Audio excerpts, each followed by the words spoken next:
Hello students, मैं हूं श्वेता। स्वागत है आप सभी का मेरे इस यूट्यूब चैनल लखनऊ लर्निंग में। लिसनर्स, आज की इस वीडियो में हम labour welfare and social security से रिलेटेड कुछ इंपॉर्टेंट क्वेश्चंस डिस्कस करने जा रहे हैं, जो कि आपके एग्जाम पॉइंट ऑफ व्यू से, लखनऊ यूनिवर्सिटी के एग्जाम पॉइंट ऑफ व्यू से काफी ज्यादा इंपॉर्टेंट है। तो आइए देखते हैं कौन कौन से क्वेश्चन है लिसनर्स। तो स्टार्ट करते हैं। सबसे पहला यूनिट हमारा कॉन्सेप्ट ऑफ लेबर वेलफेयर से रिलेटेड है। तो इसमें पहला क्वेश्चन है, लेबर वेलफेयर क्या होता है, इसके कॉन्सेप्ट, ऑब्जेक्टिव्स और इसकी आवश्यकता क्या है, इसकी इंपॉर्टेंस क्या है, उसको बताना है। इस श्रमिक कल्याण को परिभाषित कीजिए, इसके सिद्धांत, उद्देश्य, आवश्यकता और महत्व पर विस्तार से चर्चा करनी है। दूसरा क्वेश्चन बात करता है कि लेबर वेलफेयर के स्कोप क्या क्या है, कहाँ तक इसका क्षेत्र व्यापक है, टाइप्स क्या क्या है, एग्जांपल्स के साथ आपको बताना है, ऑफ स्टेचुरी और नॉन स्टेचुरी मेजर्स के साथ भी, यानी श्रमिक कल्याण का दायरा और इसके प्रकार समझाइए, साथ ही सांविधिक और गैर सांविधिक उपयोगों के उदाहरण दीजिए।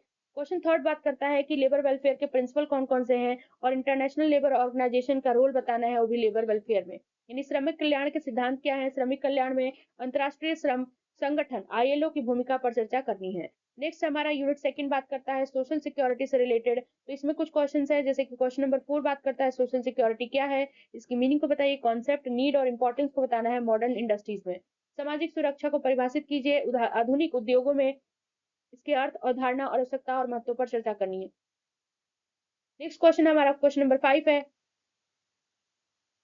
टाइप्स ऑफ सोशल सिक्योरिटी, यानी सोशल सिक्योरिटी के क्या क्या टाइप्स हो सकते हैं। इसमें सोशल असिस्टेंस भी आता है, सोशल इंश्योरेंस भी आता है। एग्जांपल्स के साथ आपको बतानी है। यानी सामाजिक सुरक्षा के प्रकारों को समझाइए, जिसमें सामाजिक सहायता और सामाजिक बीमा शामिल है, उपयुक्त उदाहरण दीजिए। क्वेश्चन नंबर 6 बोलता है कि सोशल सिक्योरिटी के मेजर्स क्या क्या हैं, इनके सिग्निफिकेंस को बताना है कि कैसे हम वेलफेयर ऑफ वर्कर्स को इम्प्रूव कर सकते हैं, वर्कर्स के वेलफेयर को कैसे हम इम्प्रूव कर सकते हैं, उसके इंपॉर्टेंस को बताना है, सिग्निफिकेंस को बताना है। यानी सामाजिक सुरक्षा के उपाय क्या है, श्रमिकों के कल्याण में उनके महत्व को समझाइए। नेक्स्ट हमारा यूनिट थर्ड है। यूनिट थर्ड हमारा रिलेटेड है सोशल सिक्योरिटी लॉ से रिलेटेड। तो ये बात करता है, क्वेश्चन नंबर 7 है कि एम्प्लॉय स्टेट इंश्योरेंस एक्ट 1948 क्या होता है, इसके ऑब्जेक्टिव्स और इसके प्रावधानों के बारे में आपको बताना है। यानी कर्मचारी राज्य बीमा अधिनियम 1948 क्या है, उसके उद्देश्य और प्रमुख प्रोविजंस यानी प्रावधानों को समझाइए।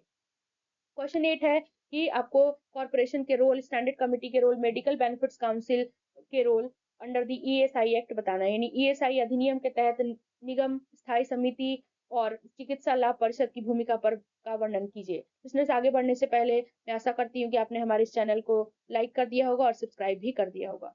अब क्वेश्चन नंबर 9 है हमारा कि प्रोविजंस बताने हैं आपको, फाइनेंस, ऑडिट, कॉन्ट्रीब्यूशंस और बेनिफिट्स जो भी एम्प्लॉय स्टेट इंश्योरेंस एक्ट 1948 के तहत मिलते हैं, उनके प्रोविजंस बताने हैं। यानी कर्मचारी राज्य बीमा अधिनियम 1948 के तहत वित्त, ऑडिट, अंशदान और लाभों के प्रावधानों पर चर्चा कीजिए।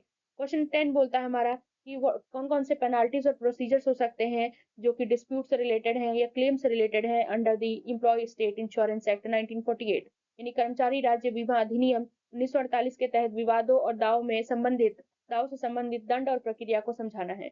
अब हम बात कर लेते हैं यूनिट 4 की। तो यूनिट 4 में भी कुछ क्वेश्चन है लिसनर्स, तो लेबर वेलफेयर लॉ से रिलेटेड है। यानी कि क्वेश्चन 11 बोलता है हमारा ट्रेड यूनियन क्या होता है और इसके कॉन्सेप्ट, इसके स्कोप, इसके ऑब्जेक्टिव्स ट्रेड यूनियन एक्ट के तहत आपको बताना है। ये ट्रेड यूनियन क्या है, ट्रेड यूनियन अधिनियम के तहत इसकी अवधारणा, दायरा और उद्देश्यों पर चर्चा कीजिए। क्वेश्चन 12 हमारा बोलता है कि आपको प्रोविजंस बताने हैं, जब भी हम ट्रेड यूनियन का रजिस्ट्रेशन कराते हैं तो उसके लिए क्या क्या प्रावधान है, उसको आपको एक्सप्लेन करना है। और जो रजिस्टर्ड ट्रेड यूनियन है उसके राइट और लायबिलिटीज क्या है, ट्रेड यूनियन के पंजीकरण और पंजीकृत ट्रेड यूनियनों के अधिकार और उत्तरदायित्व के प्रावधानों को समझाइए। क्वेश्चन 13 है हमारा कि जब भी हम ट्रेड यूनियन को रजिस्टर करते हैं, यानी कि डिसोल्यूशन के लिए, तो कौन कौन सी क्या क्या पेनाल्टीज होती हैं, इसकी क्या प्रोसीजर होते हैं और क्या क्या प्रोविजंस होते हैं।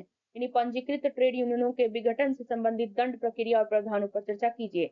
जिसमें लास्ट यूनिट हमारा आता है लेबर वेलफेयर लेजिस्लेशन। इस पे आगे बढ़ने से पहले मैं एक और चीज कहूंगी कि जैसे ही आप पेपर दे करके आए तो हमें जरूर बताएं कि कितने क्वेश्चन हमारे इस वीडियो से आपके एग्जाम में आए हैं, यानी कि कितने क्वेश्चन पूछे गए हैं। लिसनर्स, यूनिट 5 है हमारा लेबर वेलफेयर लेजिस्लेशन। तो इसमें क्वेश्चन नंबर 14 है कि पेमेंट ऑफ बोनस एक्ट 1965 क्या होता है। बहुत इंपॉर्टेंट क्वेश्चन है, प्रीवियस ईयर में पूछा गया। और इसके कंप्यूटेशन को बताना है, ग्रॉस प्रॉफिट का कंप्यूटेशन और अवेलेबल सरप्लस का कंप्यूटेशन बताना है इस एक्ट के तहत। यानी कि बोनस भुगतान अधिनियम 1965 को समझाइए। इस अधिनियम के तहत सकल लाभ और उपलब्ध अधिशेष की गणना पर चर्चा कीजिए। क्वेश्चन 15 बोलता है हमारा कि मैटरनिटी बेनिफिट एक्ट 1961 के ऑब्जेक्टिव्स को बताना है और एडमिसिबल बेनिफिट को बताना है। और इसके रोल ऑफ इंस्पेक्टर्स को भी discuss the role of inspectors, इसमें इंस्पेक्टर के रोल को भी बताना है। मातृत्व लाभ अधिनियम 1961 के उद्देश्य और उनमें लाभ क्या है, निरीक्षकों की भूमिका पर चर्चा कीजिए। लिसनर्स, आज के लिए बस इतना ही। आई होप आपको सारी चीजें क्लियर होगी होंगी। Thanks for watching. Thank you.